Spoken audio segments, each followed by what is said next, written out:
Every story has two versions.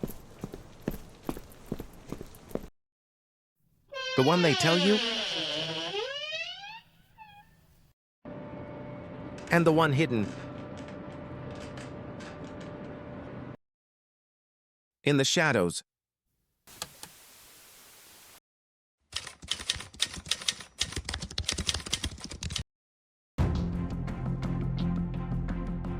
When World War II officially ended, Europe believed it was stepping into an era of peace, reconstruction, and democratic stability.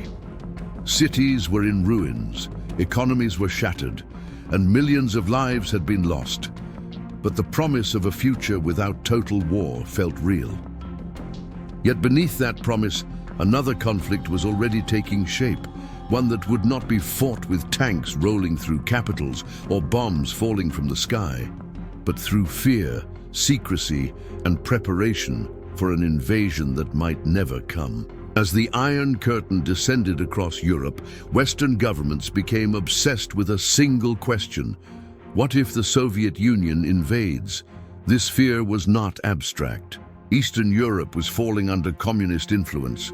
Intelligence agencies were warning of sleeper cells, and policymakers believed that a conventional military defense would not be enough. If the Red Army crossed into Western Europe, resistance would need to continue even after defeat. And so, quietly, without public debate or democratic approval, NATO-aligned countries began building what were known as stay-behind armies, clandestine networks designed to operate behind enemy lines.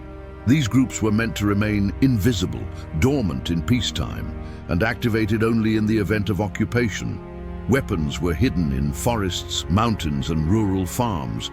Civilians were recruited, trained in sabotage, espionage, and guerrilla warfare. Communication systems were established outside normal military structures. Officially, this was a defensive necessity. Unofficially, it created something unprecedented: armed networks operating in democratic countries, beyond parliamentary oversight, shielded by secrecy agreements and coordinated across borders. This system would later become known by one name: Operation Gladio.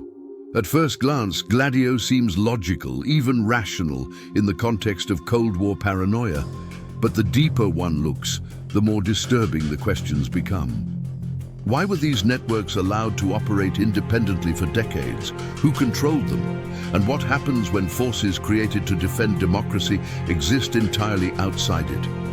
As the Cold War intensified, Operation Gladio expanded across Europe. Italy, Belgium, France, Germany, Greece, and several other countries developed their own versions of these secret armies, all loosely connected through NATO and intelligence services, such as the CIA and MI6. Official documents later confirmed that these networks existed, but their exact structure, membership, and operations remained classified. Governments assured their citizens that Gladio was purely defensive, a last resort safeguard against Soviet occupation. Yet troubling allegations began to surface, particularly in Italy, where political instability, terrorism, and violent attacks plagued the country throughout the 1960s, 70s, and 80s. Investigators and journalists began noticing patterns: bombings that were initially blamed on left-wing groups, evidence that disappeared, suspects who were never prosecuted, and intelligence agencies that obstructed inquiries.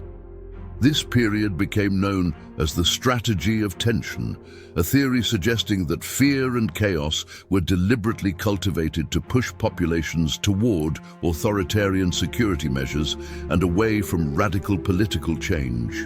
In 1990, everything changed.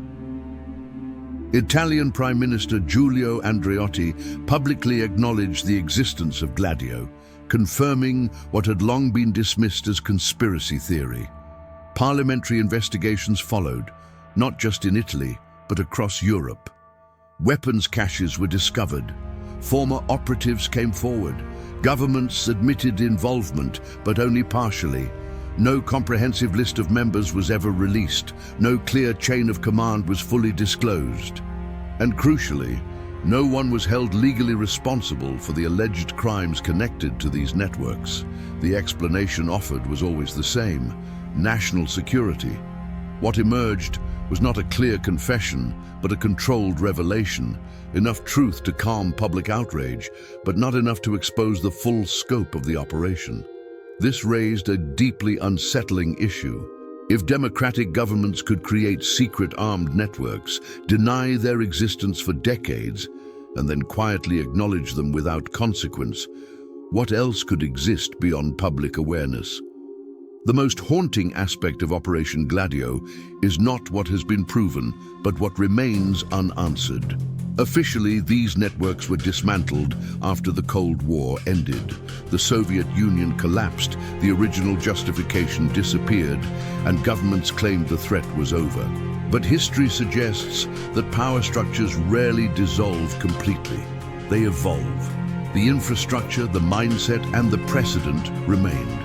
Gladio demonstrated that in moments of fear, democratic systems are willing to suspend transparency, accountability, and public consent in favor of control and preparedness.